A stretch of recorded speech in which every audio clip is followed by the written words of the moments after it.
right now on 5 on your side at 10. A drowning investigation at Rockford Beach. A body recovered from the water this afternoon. What we're learning from authorities. New efforts to crack a Lincoln County cold case. It's just time for a change. It's time for some answers. The mother of Arlen Henderson on the renewed search for her son. A lot of us had a few storms this morning that were very loud, and we're going to see the potential again for storms on Sunday. But it's two different rounds. Why this one's a little bit different, and when we're expecting the best opportunity for severe weather. Thanks for joining us at 10 tonight. I'm Brent Solomon. We begin in weather alert as more severe weather could put a damper on your Sunday plans. Let's get right over to meteorologist Gary Frank now with your weather first forecast. Gary, when are we expecting these storms? Well, good evening, Brent. I think we're going to see a few rounds of storms. Once again, overnight, maybe early morning for some of us, but this will be much quieter. So I want to prepare you because I don't think that there's going to be severe weather in the overnight hours like there was for some of us this morning. But I think it's the second round and how the first round plays out. Let's explain this right now as we show you that round that moved through earlier this morning. It's quiet outside right now. Let's look in central Kansas. This is not severe. This is a big blob. This is a big mess of rain, and you know it's moving pretty slowly. It's here in central Kansas, really south on 35, and that's how quickly does that move here? If that moves here slowly and doesn't get here till around midday, well, we're not going to see a best opportunity for storms, but if it moves here a little sooner, we can actually clear out in time. And it's those little ingredients that we're going to follow here as temperatures are still pretty warm right now. It's 80 degrees, but it's not quite as humid. It actually has gotten much less humid than it was during the day.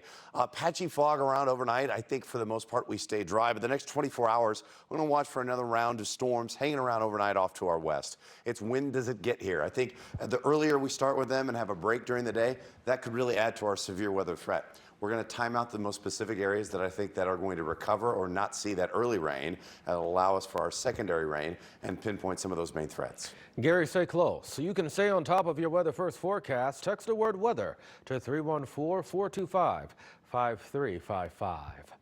Tonight, a mother's desperate plea for answers. It's been 32 years since her 11-year-old son, Arlen Henderson, disappeared in Lincoln County. Now detectives have fresh eyes on this cold case. Justina Cornell spoke to the boy's mother, who says she won't give up. This one, yeah, we had a few rewards. This is one of the first ones. For 32 years. Age progression is 3/6/2007. It's been a search for her son. Debbie Henderson Griffith holds on to a missing persons flyer as she holds on to hope. I mean, the family kept on. We never gave up. In the summer of 1991, her then 11-year-old boy, Arlen Henderson, rode his bike near his home in Moscow Mills. He never returned home. After that, Arlen's bike was found about 11 weeks later, 5 miles away from his home. And since then, there haven't been many clues. Then after a while, I think everybody got tired. Time has taken its toll. I don't think I've had peace since they took him. I still go to bed, think about him, wake up, think about him, pray. That's my first prayer. Within the last 2 years, it's a detective's determination that's reignited this case. He gave us some hope. Police say 9 years after Arlen's disappearance, his sister Joy Leonard was murdered by her husband Bob Leonard, who then killed himself. Now police plead for the public's input. We've learned that they may have made some comments that may have been relevant to this investigation, but they're no longer with us, so we can't interview them. So the purpose of the media release was to find people who knew them. A tip could be the tip of the iceberg. Every little tiny bit might just bring him home, might just let me have peace. If he's dead, I would really like to know who did it and why. Debbie yearns for any clue to find Arlen and answers. It's a mother's motive to move forward. I haven't given up on Arlen, but I'm really ready to move on. I would like to still get to know my son if he's out there and he's alive. I'd like to know the man he became, but that's in God's hands now. Justina Cornell, 5 on your side. If you have any information about this case, contact the Lincoln County Sheriff's Line at 636-462-6153. Developing tonight, a man drowned while swimming at Rockford Beach in Jefferson County. Rescue crews responding to that area just before 3:30 this afternoon. The man was last seen floating in the water before he disappeared. After searching for nearly an hour, crews found the man dead in the Big River. Investigators have not identified him. Today's drowning comes as safety is top of mind for authorities in Jefferson County. The popular beach closed for several weekends earlier this year. At least one other person drowned, and law enforcement had to respond to several other disturbances at that park. Overnight, a 7-year-old boy died in a head-on collision on I-70 in St. Charles County. The Missouri Highway Patrol says the child and 2 adults were traveling. They were going west near Wentzville when a wrong-way driver hit them. All 4 people were taken to the hospital. That's where the boy died. The wrong-way driver was arrested for suspicion of driving while intoxicated. There's new information tonight on the boat explosion that sent more than a dozen people to the hospital in the Lake of the Ozarks. A new crash report by the Missouri Highway Patrol shows 15 of the victims were from St. Charles County. 4 of them are minors. The explosion happened when someone was refueling the boat at the Millstone Marina. It's important for boaters to remember that when you're refueling the vessel, the engine area needs to be ventilated. Fumes can quickly build up, and when you restart the boat, any spark can ignite the gas fumes in the air. The victims' injuries range from minor to moderate. Highway Patrol is investigating. Tonight, local leaders are looking for solutions to gun violence. Just this past week, 3 children were shot in the St. Louis area, and 2 of them died. Today, volunteers for Women's Voices, Raised for Social Justice, were at the Cardinals Care Back to School event. They handed out free gun locks and took the time to show people how to use them. Please lock your gun. You know, there are lots of children running around here today, absolutely adorable kids that deserve to have a right to get to adulthood. There are several places across St. Louis and in the county where you can get gun locks for free. We have a list for you on KSDK.com under the As Seen on TV section. Illinois Governor J.B. Pritzker signed a new bill that would hold gun makers accountable for what he calls unsafe marketing practices. The Firearm Industry Responsibility Act bans advertising guns to people under 18 and limits the kinds of imagery that can be used in those ads. It also allows people to sue manufacturers. Republicans warn this measure will face legal challenges. Getting kids ready and excited for the first day of school. Local groups making sure those students are prepared. It was crazy. You've seen the photos, everything's gone. The scope of the devastation in Maui now in full view. The emergency response to those deadly wildfires now under investigation. Quiet outside right now as we're in this weather alert, but we're focusing on central Kansas. It's this storm that may impact us overnight and be part 1 of 2. We'll explain both parts and who's most likely to see severe weather.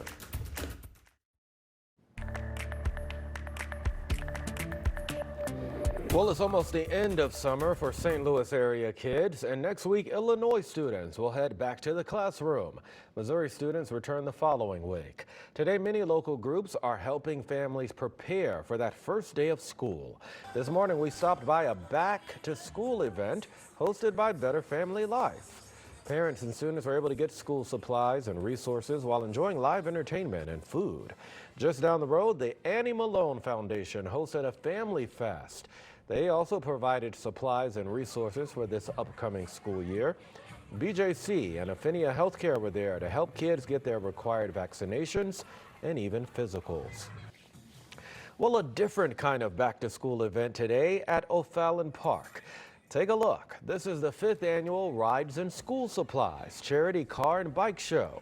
Students and families got a chance to check out some pretty unique cars. The goal is to get students excited for the return to the classroom.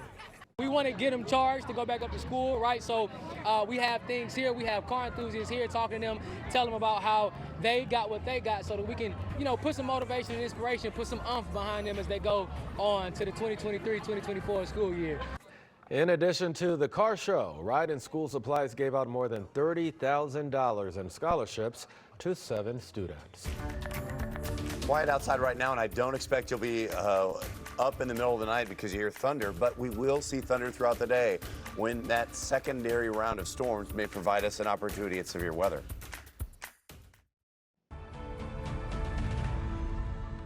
The devastating Maui wildfires are now the U.S. deadliest in the past century. Tonight, officials say at least 89 people have died, surpassing the 2018 Camp Fire in Northern California, which left 85 dead. Tonight, there are questions about the emergency response to those fires. Maui County's communication director says the fire chief nor its top emergency management official were on the island when the fire sparked. NBC News has also learned warning sirens were not activated. No emergency system, and most people, their phones were gone before they could get it. The fire that decimated the historic town of Lahaina is now 85% contained. FEMA estimates the cost of rebuilding will reach more than $5 billion. If you're looking for ways to support the victims of those wildfires, text the word HELP to 314-425-5355. There's growing conversation tonight about what's being dubbed Disease X. Is it real, and should you be concerned? Verify's Arian Daytil went to the experts to find out. You may have heard people talking about Disease X. A viral post claims this unknown Disease X caused a new pandemic. News headlines are saying scientists are racing to develop a vaccine for it, and it's on the World Health Organization's list of priority pathogens. So let's verify. Is there a new disease called Disease X? Our sources are the World Health Organization, the Coalition for Epidemic Preparedness Innovations, and Mashak Boni, professor of biology at Penn State Center for Infectious Disease Dynamics. Let's clear this up. We can verify that Disease X is not a new disease that is currently spreading. The World Health Organization says Disease X is just a placeholder name that it uses to represent a hypothetical disease that could emerge in the future. And according to infectious disease expert Dr. Mashak Boni, Disease X is just a description of the unknown that we should try to prepare for as best we can. So why is Disease X on the WHO's list of priority pathogens? The WHO says the list helps researchers and scientists know which diseases are prioritized for research and development in public health emergency contexts. According to the Coalition for Epidemic Preparedness Innovation, Disease X was first included on the list in 2018.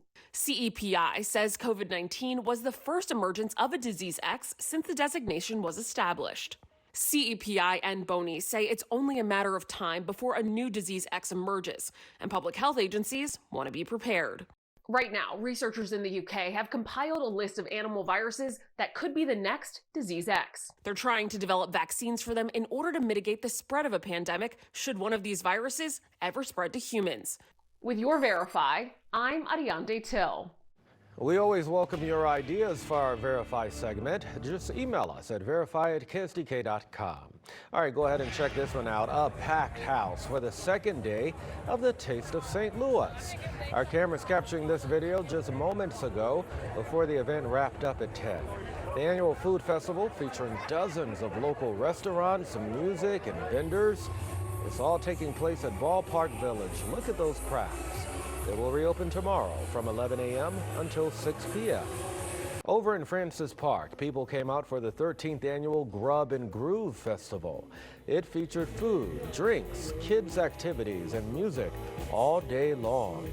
Proceeds go to the South City Improvement Corporation, which raises money for improvements to Francis Park and surrounding communities. Well, I tell you what, fortunately, the weather really held up for both of those events today. We're really hoping for more of the same, but meteorologist Gary Frank tells us whether that's the case. Hey there, Gary. Yeah, what's going on? Yeah, we're just looking outside. I mean, big picture showing quiet conditions right now, and I think that we got what we needed into today. Wasn't all that humid and hot, all things considered. Could have been worse because we had that early cloud-covered rain, but it did get pretty humid in the afternoon. It's not as bad right now. As we look outside right now, though, temps still holding steady at 80 degrees, and we haven't seen too many of these mornings of recent. We got to 91 today, pretty close to normal. Our average high is 89 over 70. We're still at 80. It feels like 82 at this hour. I'll look at a couple of different spots where we still have storms over Hays, Kansas, some light showers in Wichita. This is what I think could impact us in the overnight hours or early morning. It doesn't look like much, right? I think that we'll see maybe a little bit of rain. I think the timing of where where this is at the moment may mitigate our severe threat a little bit, but still it's something to look at. So overnight, obviously nothing going on the next few hours, but as we get closer to 3 or 4 in the morning, I wouldn't be surprised if you start off the morning with a few light showers, not out of the question. Cloud cover, fog around, not out of the question either, but we're under a slight risk for severe weather. And that includes most of us. You'll see how we go from category 1 of 2, and then brings us down. So what does that mean for us? I think right now it means that it just depends on how we clear out from those early storms. And I think the timing of it, even if we don't have any rain at 9:30, 10 o'clock, we start to warm up a little bit. We're close to 80. Then we run into the fact that we have rain, showers and storms around at that point. That's the peak heating of the day. If we had that earlier and then we clear out in the afternoon, then I could see we kind of destabilize and get ready for a second round of storms.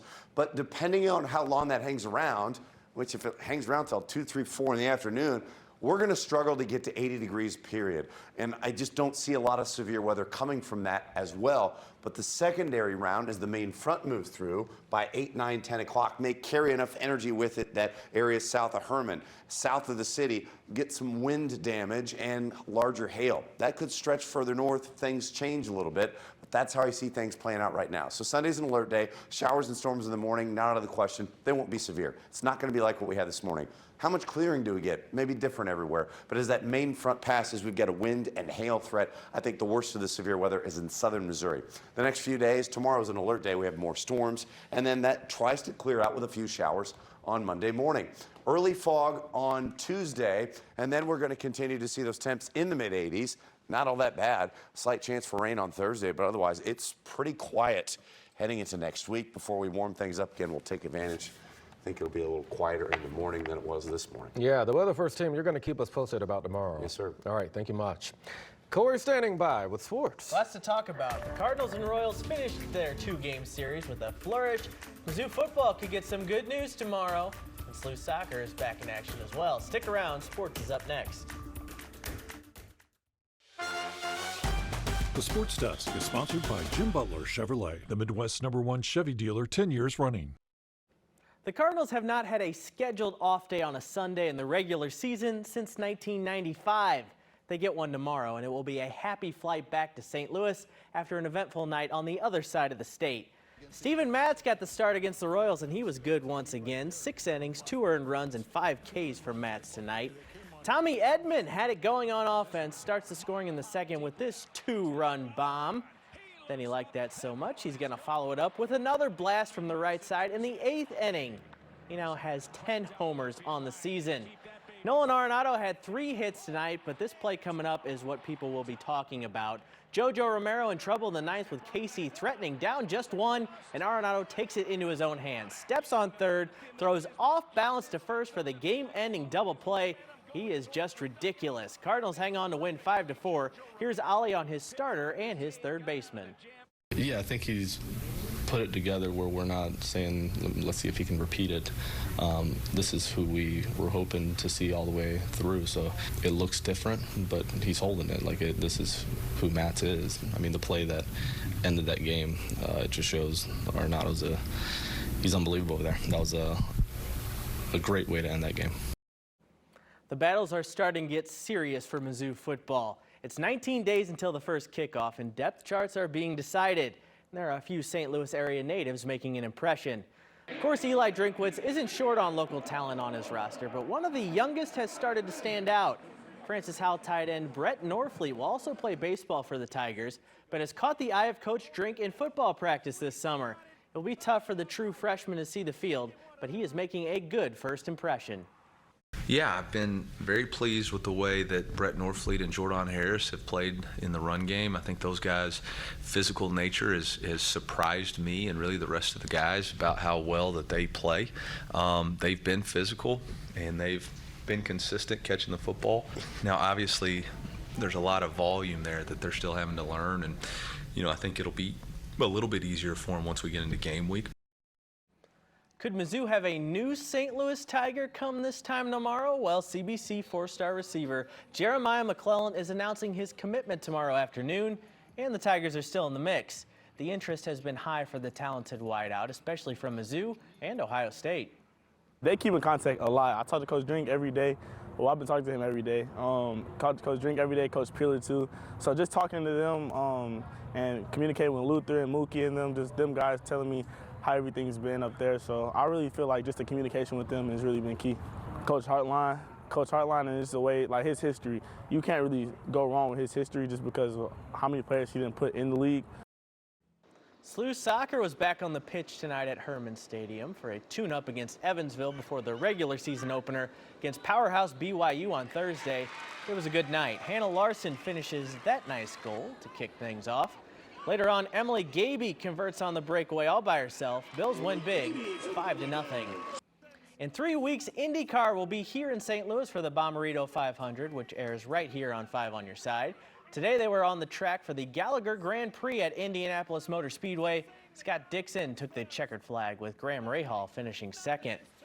Join us tomorrow night for Sports Plus. Frank Cusimano sits down with 2 St. Louis football legends in Isaac Bruce and Torrey Holt, as well as a man from arguably the most famous family in St. Louis history, Billy Bush. That's Sunday night at 10:30 after the news. And we are getting into the busy time on the sports calendar. Football's rolling back around. We're going to have everything going here in just a little bit. Folks get excited about football. A lot going on. Yep. Thank you, my friend. All right, I feel we should check in with Gary. Yeah, I think we're going to have some football feeling mornings ahead. Tomorrow won't be one of them. We've got, it's still kind of humid. We've got a couple of different complexes of storms. The first one that I'm showing you here in central Kansas, that's going to impact us the first part of the day. And the second one is diving down from South Dakota into Nebraska. That's what's eventually going to bring us those cool mornings, but it will bring us a slight chance for stronger to even severe storms. That's something we'll continue to monitor all day through Sunday, but we'll keep a close eye on it until we get those 60-degree mornings. Oh, yeah, I was going to say, mornings in the 60s. It feels nice, yeah. How about that? All right, that's all of our time at 10, my friend. Saturday Night Live is next. Have a good one.